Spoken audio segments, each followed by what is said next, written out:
glória seja dada ao nome do Senhor Jesus. Amém. Meus irmãos, este mês de março é um mês em que estaremos falando sobre integridade cristã. E integridade é um assunto de destaque, muito importante, especialmente numa época em que as pessoas costumam dizer que são autônomas, que não precisam de direcionamento. A ética tem estado na pauta de todos os lugares possíveis e prováveis da sociedade. E por vezes ela tem sido guiada pelo pensamento de grupos específicos e não propriamente por uma régua de medir. Até porque em tempos de pós-modernidade não se acredita que, por exemplo, a Bíblia seja a palavra de Deus. Então, se ela não é a palavra de Deus, ela não pode ser uma regra de fé e ordem. E não sendo ela uma regra de fé e ordem, cada um tem a sua própria regra de ordem ou de fé. Mas falaremos um pouco sobre isso. E hoje, sendo o primeiro dia em que damos uma ênfase ao estudo da palavra de Deus na escola bíblica, vamos pensar um pouco sobre isso. Eu quero que você abra sua Bíblia em Efésios, no capítulo 4. Efésios, no capítulo 4, vamos ler do verso 1 até o verso 16 deste texto. Hoje é um dia muito especial, um dia de retorno. Eu não sei se apenas eu ou se outros também partilham dessa mesma sensação de que o ano na Bahia começa depois do feriado de carnaval. Você tem isso também? Comigo acontece assim, eu fico pensando, parece que o negócio só engata mesmo depois desse período de feriado. Parece que até aqui as pessoas não engatam de verdade nas suas responsabilidades, nos projetos pessoais. Talvez por essa expectativa de um break aí, de uma parada de quase uma semana que acaba fracionando os nossos planos. Mas nós aqui estamos firmes, prontos para avançar. Vamos adiante, debaixo da força que Deus nos dá. Vamos ler Efésios capítulo 4, de 1 a 16.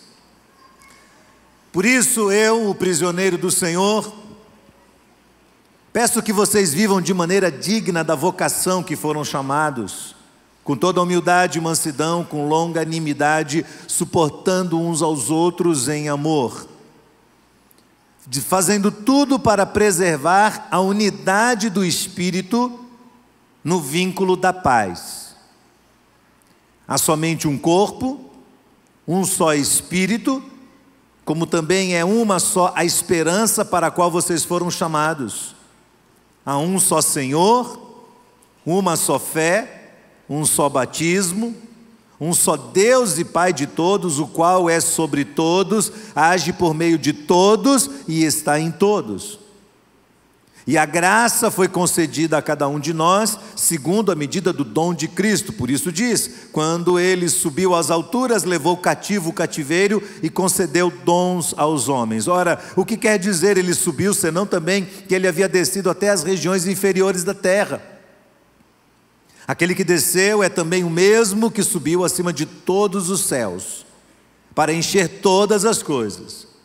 E ele mesmo concedeu uns para apóstolos, outros para profetas, outros para evangelistas, outros para pastores e mestres, com vistas ao aperfeiçoamento dos santos, para o desempenho do seu serviço, para a edificação do corpo de Cristo, até que todos cheguemos à unidade da fé e do pleno conhecimento do Filho de Deus, em estatura de pessoa madura, à medida da estatura da plenitude de Cristo, para que não mais sejamos como crianças, arrastados pelas ondas, levados de um lado para outro por qualquer vento de doutrina, pela artimanha das pessoas, pela astúcia com que induzem ao erro, mas seguindo a verdade em amor, cresçamos em tudo naquele que é o cabeça, Cristo, de quem todo o corpo bem ajustado e consolidado pelo auxílio de todas as juntas, segundo a justa cooperação de cada parte, efetua o seu próprio crescimento para a edificação de si mesmo em amor. Amém.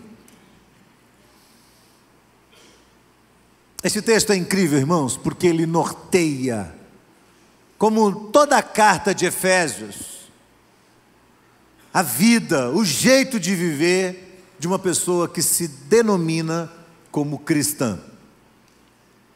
Nós estamos no meio de uma sociedade e vivemos nesta sociedade, fazemos parte dela. Nós não somos extraterrestres, nós vivemos no mundo que tem ideias próprias, no mundo que tem concepção de vida, no mundo que tem filosofias, no mundo que tem pensamentos diversos, no mundo que tem problemas e muitos problemas. Esta semana, na sexta-feira, foi o dia 8 de março, portanto, o Dia Internacional das Mulheres. E todas as mulheres estão de parabéns. Muito bom que as mulheres dos nossos dias têm sido tão corajosas, enfrentando aí esse mar terrível de desigualdade, de assédio e de violência contra a mulher. Eu estou assim, irmãos, impressionado com o tanto de casos de violência contra a mulher que tem vindo à tona. Por mais que se endureça a lei, as estatísticas apontam que 75% das mulheres que estão apanhando de quem? Marido, filho, de dentro de casa. De dentro de casa.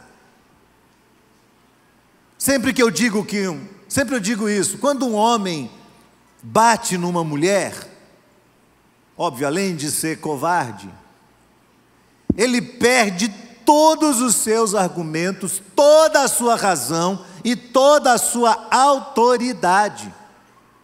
Toda vez que um homem se levanta e levanta a mão para uma mulher, ele perde argumento, razão e autoridade. Não importa se ele tem ou não razão, não importa o que provocou o conflito entre o casal, quando ele bate na mulher, quando se levanta contra a mulher, qualquer outro motivo se torna secundário. E a violência assume o primeiro lugar. E nós vivemos num país em que isso tem acontecido. E eu quero destacar aqui, irmãos, a grande importância da igreja no meio da sociedade. Porque existem detalhes que a sociedade nunca levará em consideração. Por exemplo, a sociedade vai levar pecado em conta, sim ou não? Sim ou não? Claro que não. Quem é que fala de pecado, irmãos? A igreja. Com base no quê? Na Bíblia, na regra de medir. Então, por mais que as discussões fiquem acirradas sobre a violência contra a mulher, a sociedade nunca chegará num acordo, como deveria, porque não considera a existência do pecado. E a igreja está aqui para denunciar isso.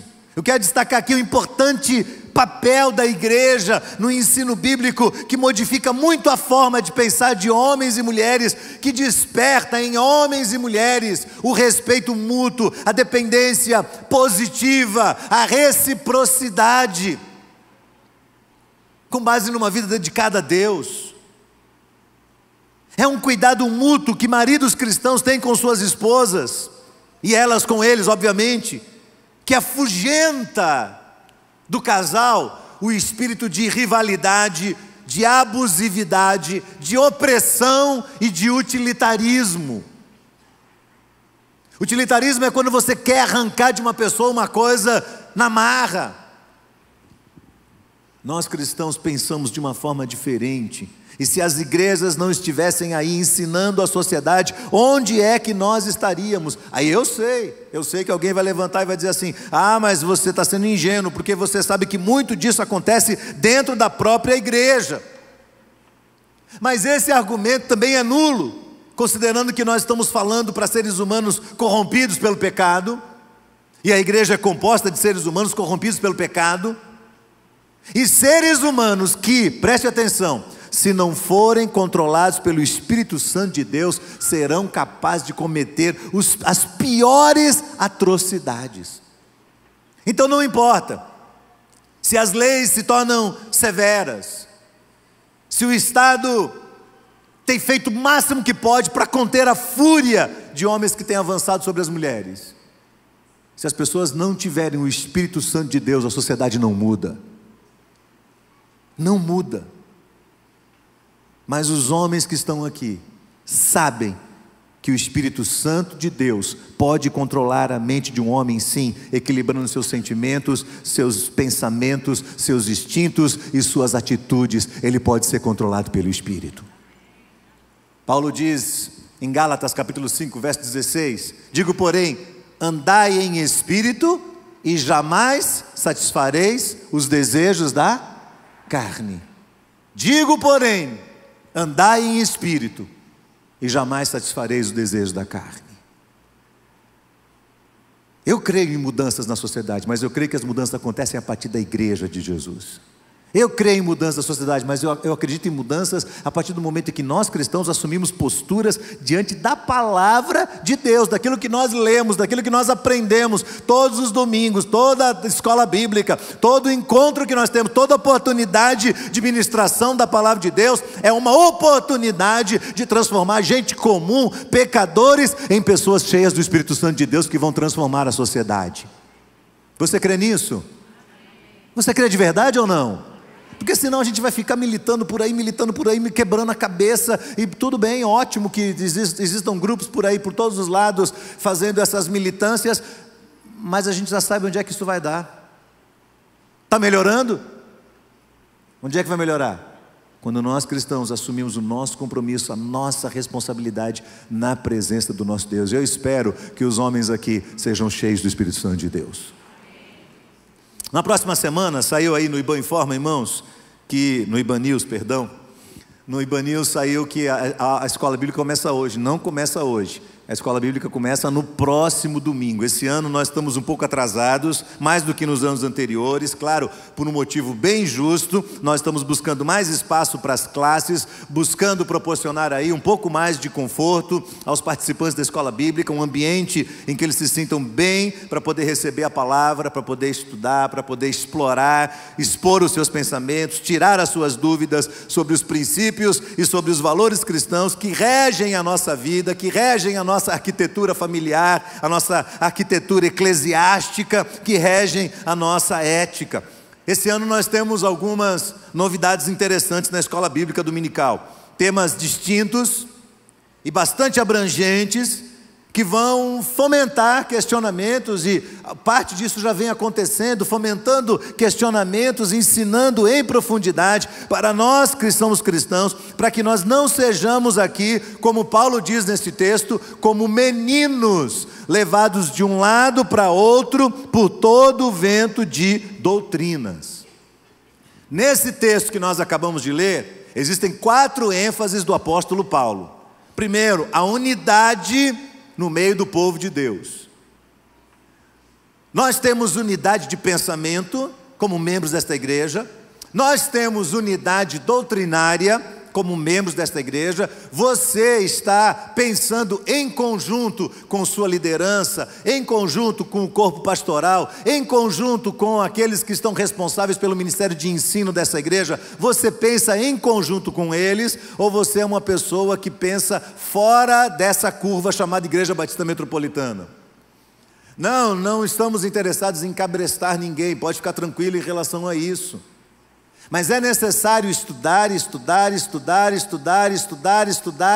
exaustivamente as Escrituras, até que nós cheguemos a consensos comuns, até que nós cheguemos à unidade do que Paulo chama nesse texto de unidade da fé.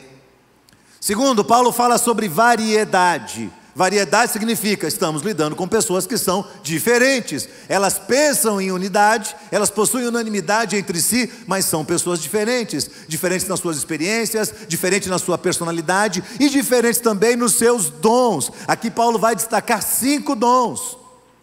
E cada um de nós vai ter um dom diferente, e este conjunto que é tão variável na sua forma de ser, se torna um mosaico lindo, fantástico, para a glória de Deus.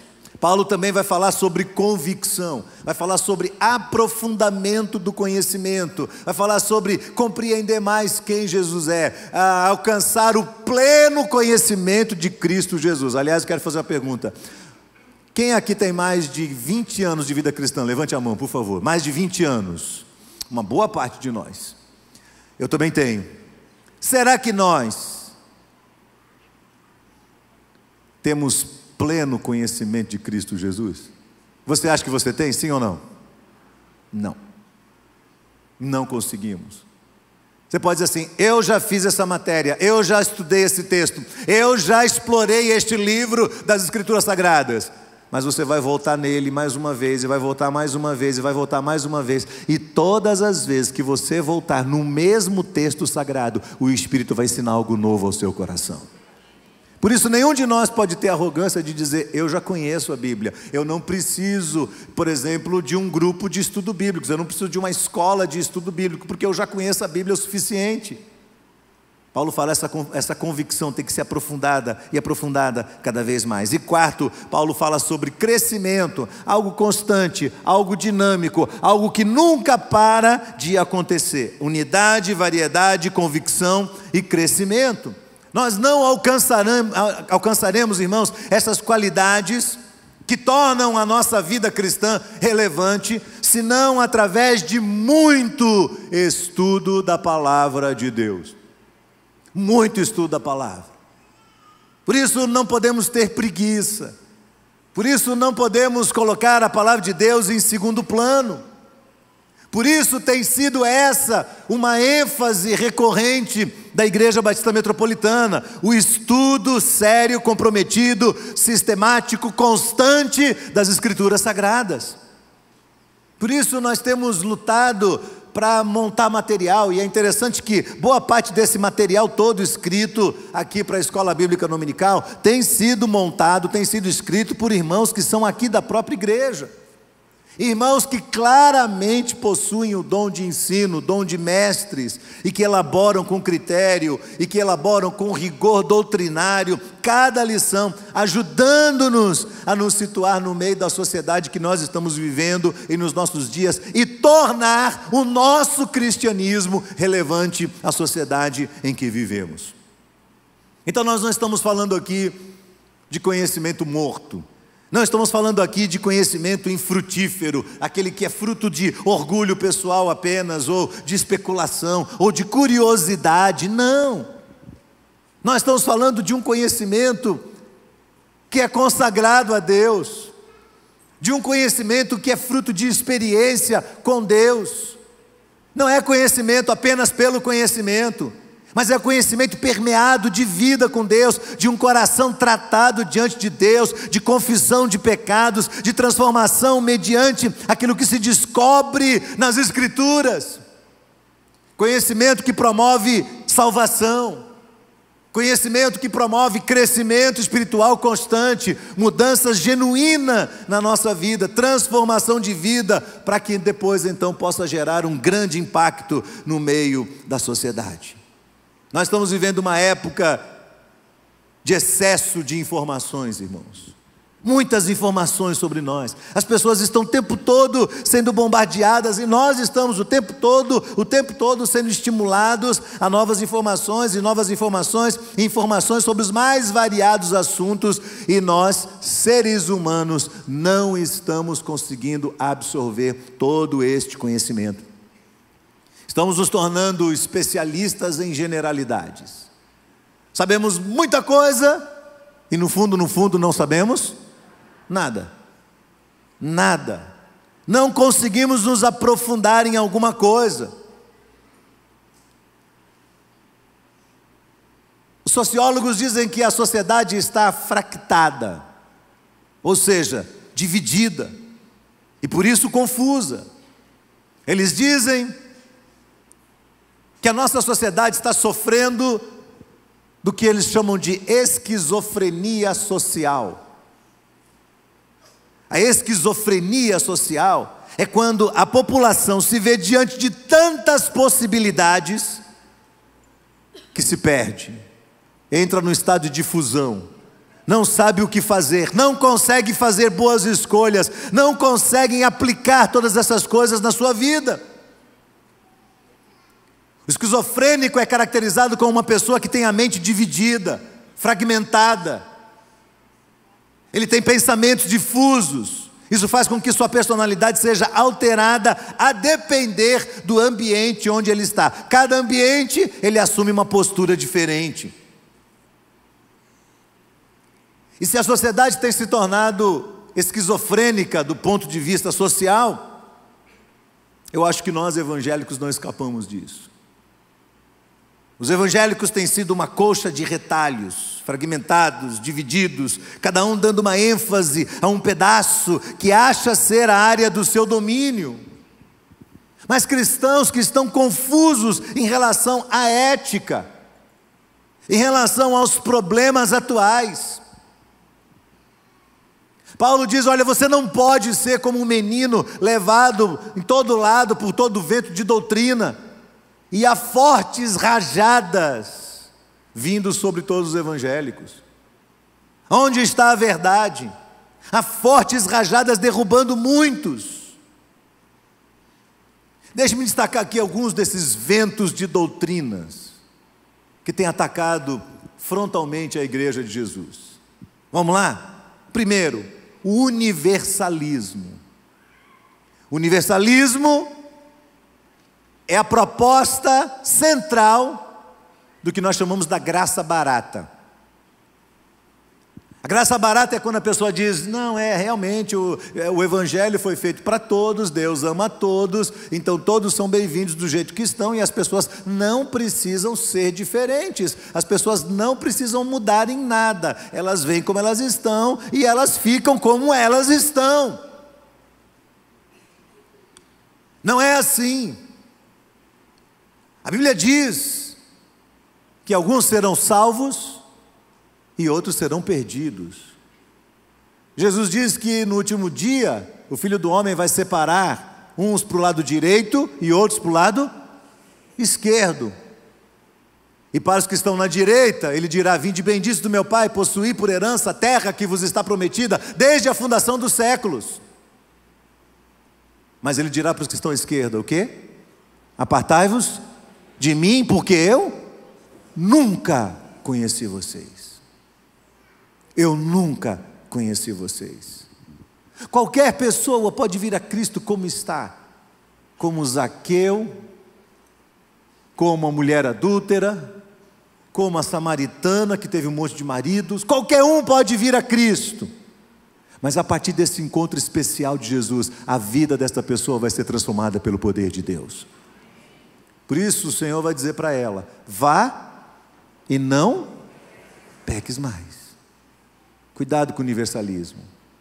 Cuidado com o pessoal que sutilmente, e eu digo isso porque eu não estou aqui para condenar ninguém, mas eu observo isso, as pessoas que se aproximam dos outros com o objetivo de ganhá-las, de ganhar proximidade, de ganhar o coração, e elas vão e começam a se tornar coniventes, e quando elas sabem que as pessoas estão vivendo situações irregulares de pecado, elas dizem: não, fique tranquilo, tal, eu te entendo, e vai levando, e vai tocando, e esse negócio nunca é tratado.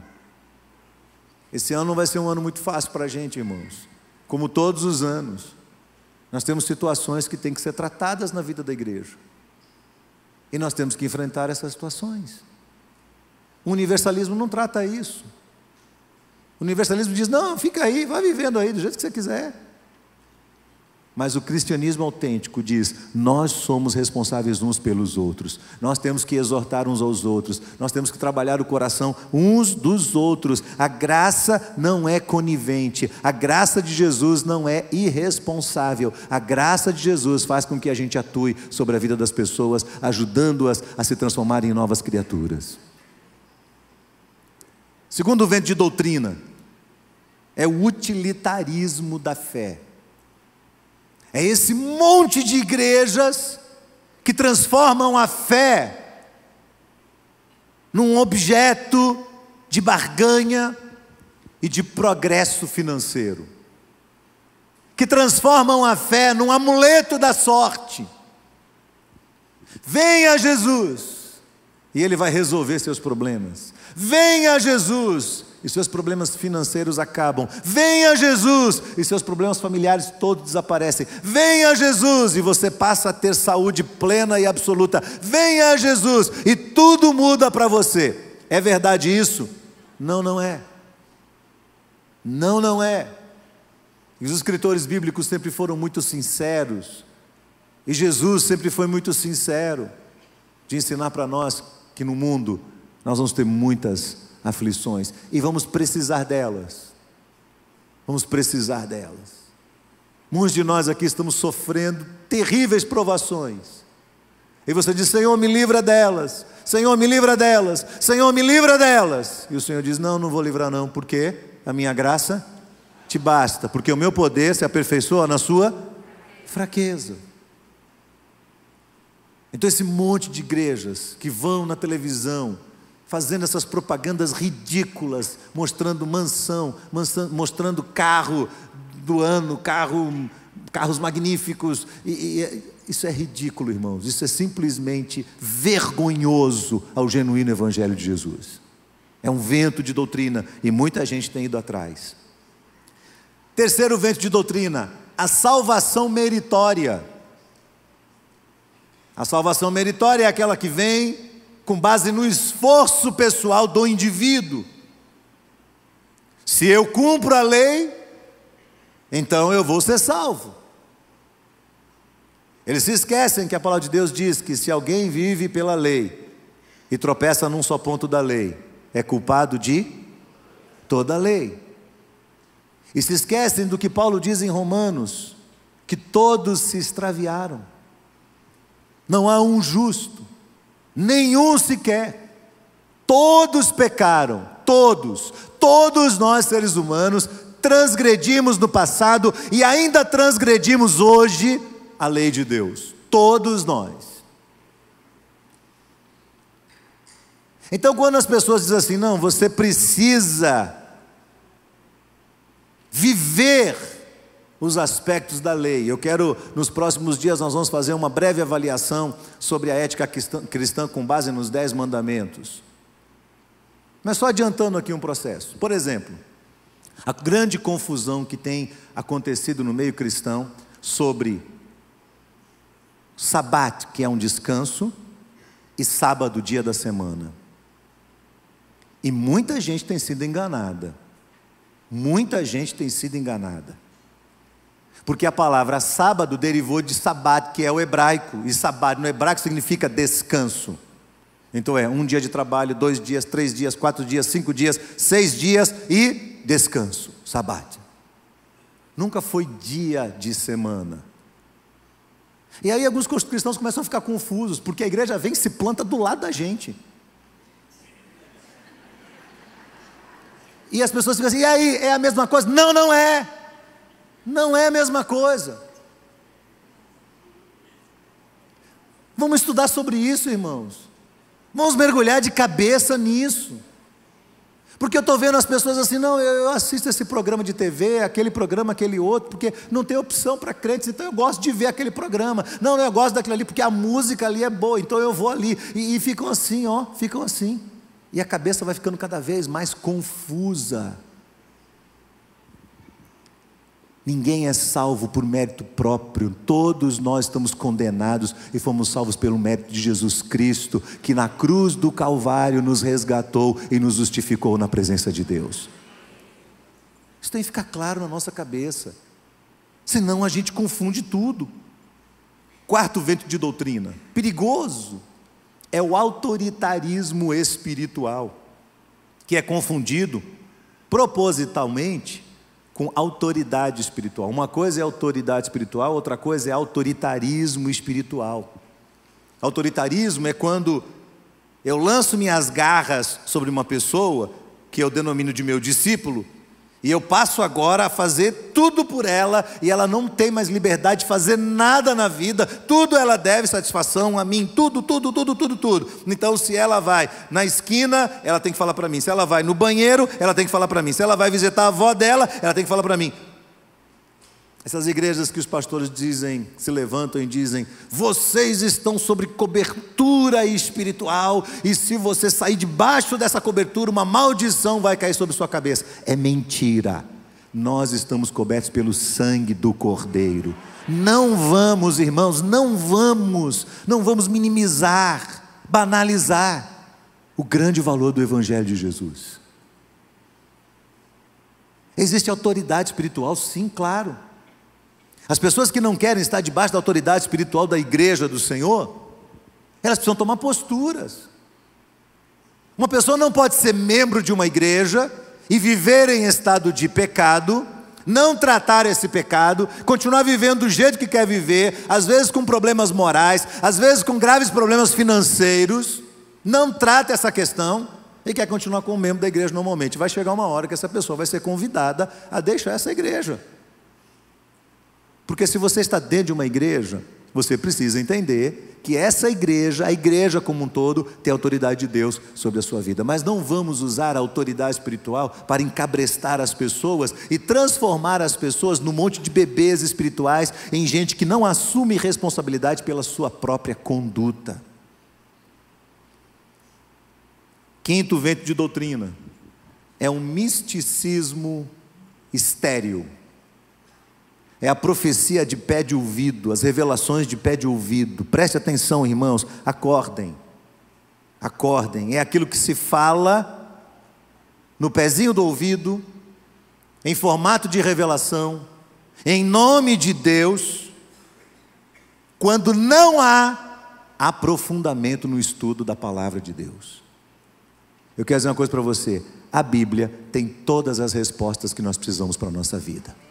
Todas as respostas que nós precisamos estão na palavra de Deus.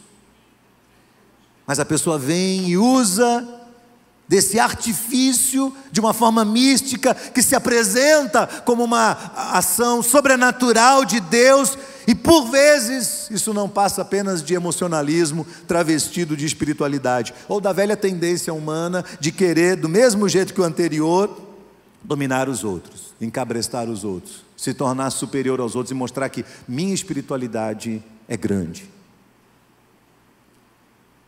O que é que a Bíblia fala sobre isso? O que é que a Bíblia nos ensina sobre isso? Todos esses ventos de doutrinas, irmãos, geram esses bebês espirituais ambulantes por aí, permanentes. Meninos que estão de um lado para o outro, se debatendo com as novidades, buscando entretenimento, perpetuando este ambiente de confusão doutrinária que há no meio evangélico. No currículo desse semestre nós teremos 2 importantes temas que serão estudados na escola bíblica da nossa igreja. Então, ainda dentro do assunto fé cristã e cultura contemporânea, que é um tema denso, que precisa de muita atenção, irmãos, é algo muito especial que está sendo feito aqui. Poucos seminários têm se aprofundado, como eu tenho visto o empenho da nossa equipe, do Ministério de Educação desta igreja, se empenhar no estudo comprometido da palavra diante da situação contemporânea, da cultura que nos acompanha. Temas densos, que vão nos ajudar a perceber muitos desses desvios, muitos desses equívocos perigosos, que vão nos ajudar a manter firme a nossa fé diante das investidas do inimigo. Nós vamos estudar, dentro deste tema, vamos estudar sobre vocação, trabalho e negócios. Agora, no primeiro semestre. Vocação, trabalho e negócios. O que é que a Bíblia ensina sobre isso? Esse povo que voa para as igrejas, porque as igrejas estão oferecendo uma vida plena, absoluta, basta que você cumpra ali todos os rituais propostos. Elas têm minado o ensino bíblico sobre o trabalho, sobre a vocação, sobre negócios. Se existe uma coisa que tem acontecido, irmãos, de maneira muito triste no meio evangélico, são os negócios escusos, são os negócios desonestos. O que é que a Bíblia ensina sobre vocação, trabalho e negócios? E aí eu vi umas perguntinhas muito interessantes elaboradas pelo ministério. Faça para você.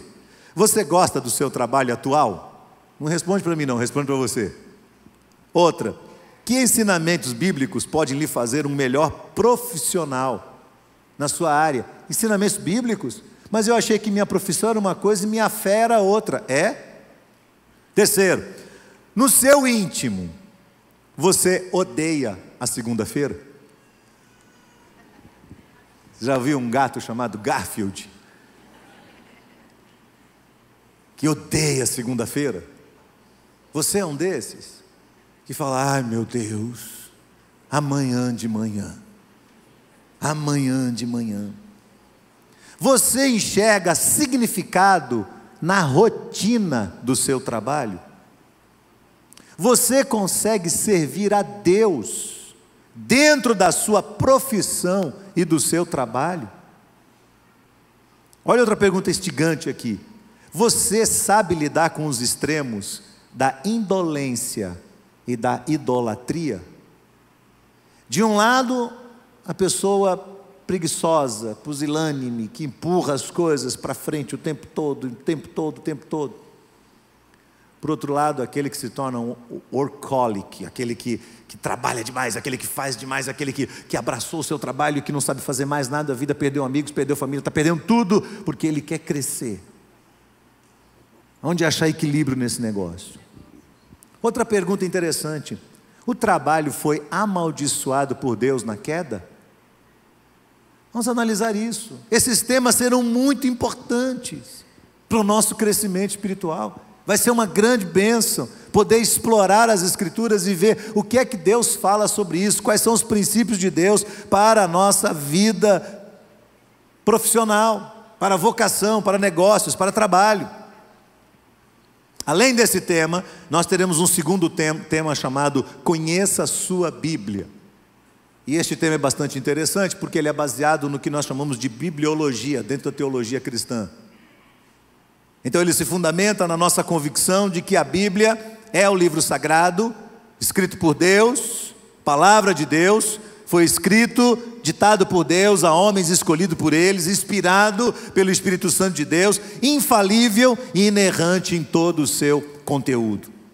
O escopo desse estudo é geral, é panorâmico e apresenta uma estrutura de formação de autores, de época em que foram escritos os livros, que compõem dentro do seu contexto histórico, geográfico e cultural. Qual é o nosso objetivo com essa matéria? É orientar os alunos na compreensão do arcabouço bíblico, capacitando os alunos a compreenderem melhor o conjunto dos fatos narrados pelas Escrituras, o sentido deles e a aplicação correta dos ensinamentos transmitidos, tanto pelos autores do Antigo quanto do Novo Testamento, os fundamentos da fé cristã, a sua aplicação prática para viver cada um de nós segundo a vontade de Deus expressa nas Escrituras. Você poderá estar no final deste semestre apto a responder alguns questionamentos. Por exemplo, a Bíblia é de verdade um livro confiável? Você acha que a Bíblia é de fato palavra de Deus? Nós podemos acreditar na Bíblia como inerrante e infalível? Que prova nós temos disso? Por que existem tantas versões diferentes de Bíblias? Qual é a versão mais correta? O Deus do Antigo Testamento é o mesmo Deus do Novo Testamento? São perguntas que estão circulando por aí fora do ambiente da igreja e que você, como cristão, precisa responder.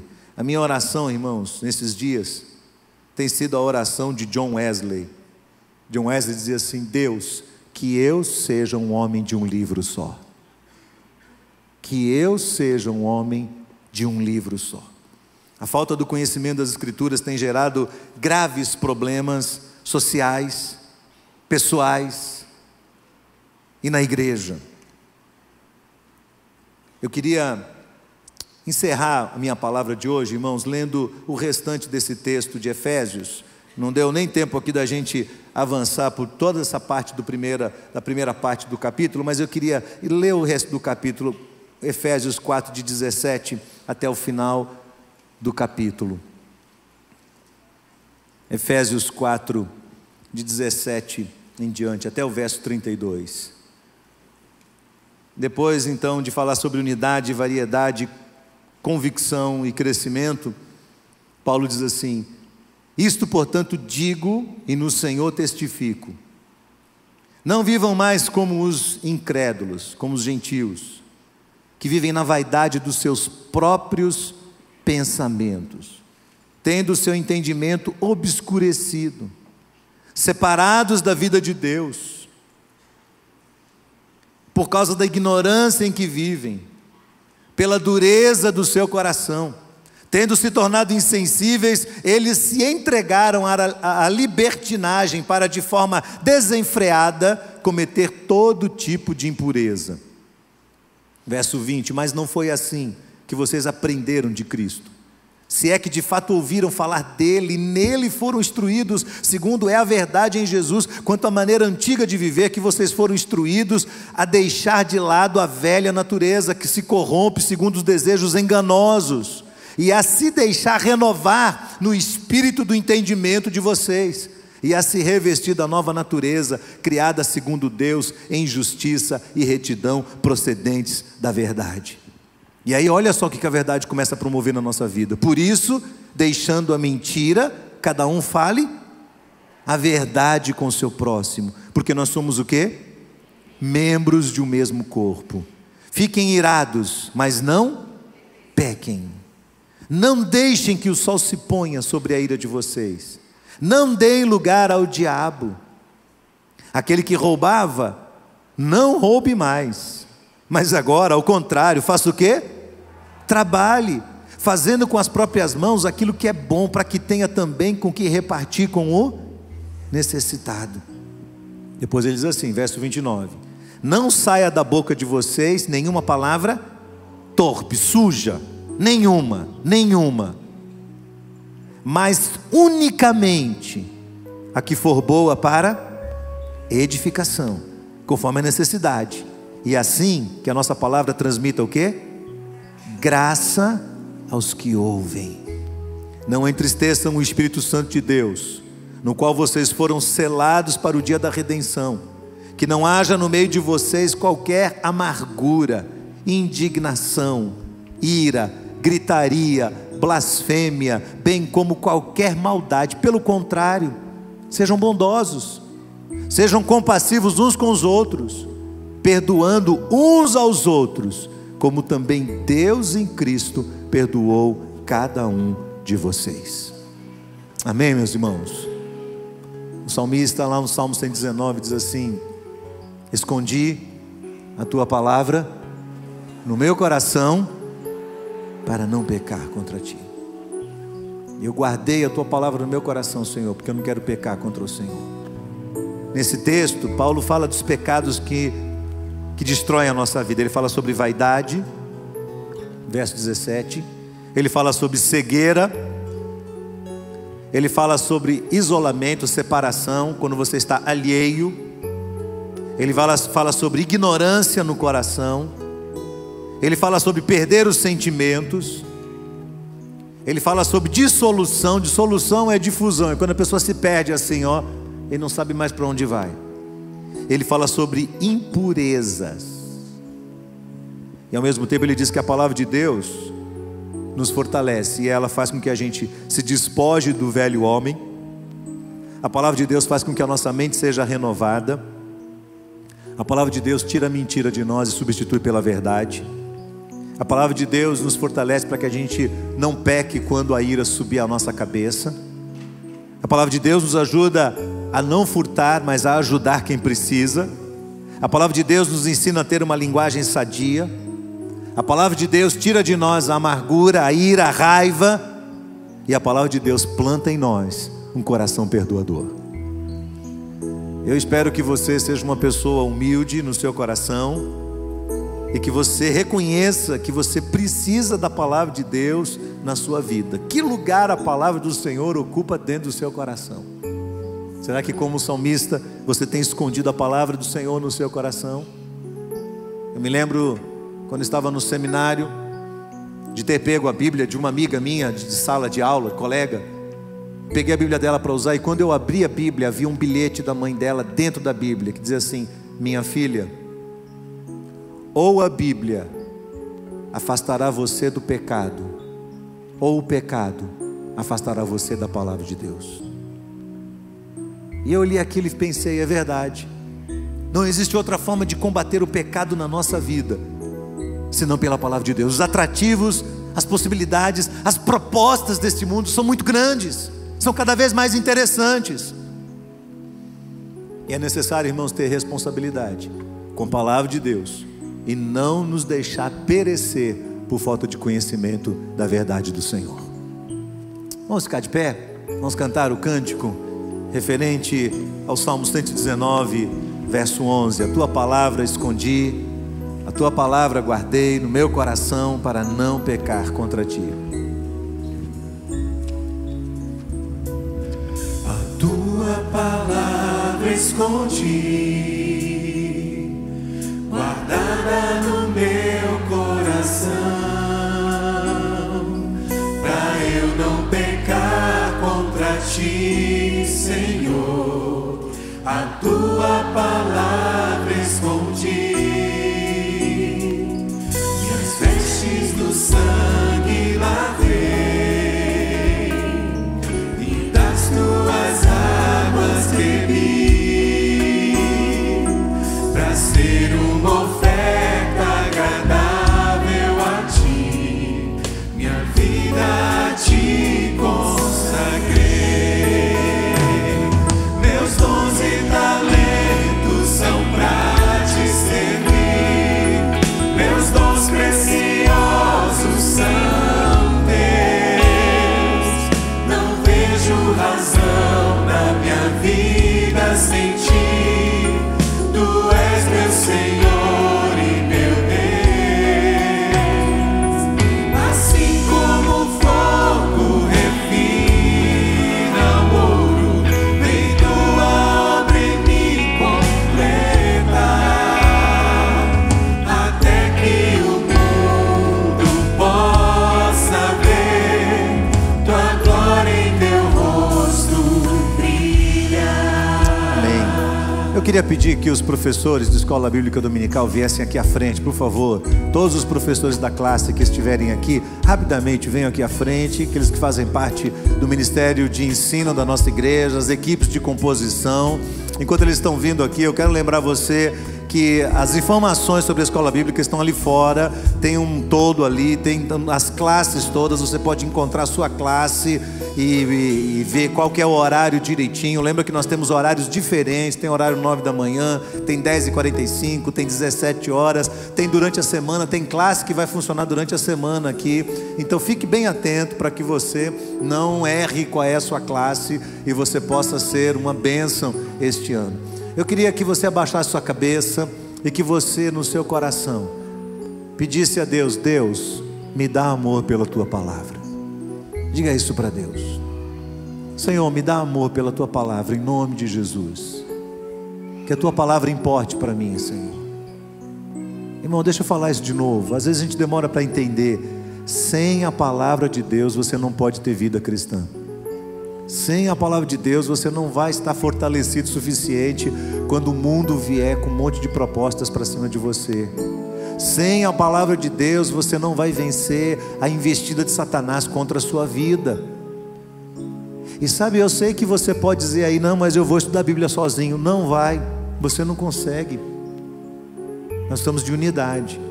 A escola bíblica promove unidade no meio do povo de Deus. É uma oportunidade que você tem de estar junto com outras pessoas, crescendo espiritualmente, não só com o conteúdo ministrado, mas com aquilo que é discutido, com a troca de experiências que acontece dentro da classe, que é algo tão rico para nós. Então eu queria desafiar você: não fuja da sua classe. Assuma um compromisso, assuma uma responsabilidade, veja qual é o seu horário. Se você vem para o culto de manhã e você serve no ministério, venha para a escola bíblica à tarde. Se você vier no culto da noite, venha para a escola bíblica no culto da manhã e depois sirva no ministério. Nós temos múltiplas possibilidades aqui. Então diga para Deus: Senhor, eu quero amar a Tua palavra, eu quero esconder a Tua palavra no meu coração. Eu queria que você orasse aí pelos professores que estão aqui à frente. Alguns professores estão aqui, eles representam este grupo de homens e mulheres que com muita coragem, com muita responsabilidade, têm assumido sobre si o desafio de ensinar as Escrituras Sagradas. Ore a Deus por eles. Peça que Deus os abençoe em nome de Jesus. Peça a Deus que a graça do Senhor possa se revelar através da vida deles. Vamos orar, queridos. Obrigado, Senhor Deus e Pai, por esta manhã. Obrigado pela Tua preciosa palavra, Senhor, esta semente do Senhor, que ela possa crescer no nosso coração, Senhor. Senhor, que jamais nós sejamos negligentes com essa semente, que ela jamais fique abandonada à beira do caminho, que ela não seja sufocada pelos espinhos da vida, que ela não tenha uma raiz pequena e morra com a ação do sol, mas que para a glória do Teu nome, a Tua palavra frutifique no coração de cada um de nós. Que nós possamos crescer, Senhor, no conhecimento do Senhor, questionar as Escrituras, perguntar o que é que está acontecendo, ler com responsabilidade, com seriedade e colocar a Tua palavra à frente dos nossos sentimentos, à frente das nossas emoções, para que nós não sejamos como meninos inconstantes, ao contrário, Senhor, nós sejamos íntegros por meio da Tua verdade, Senhor.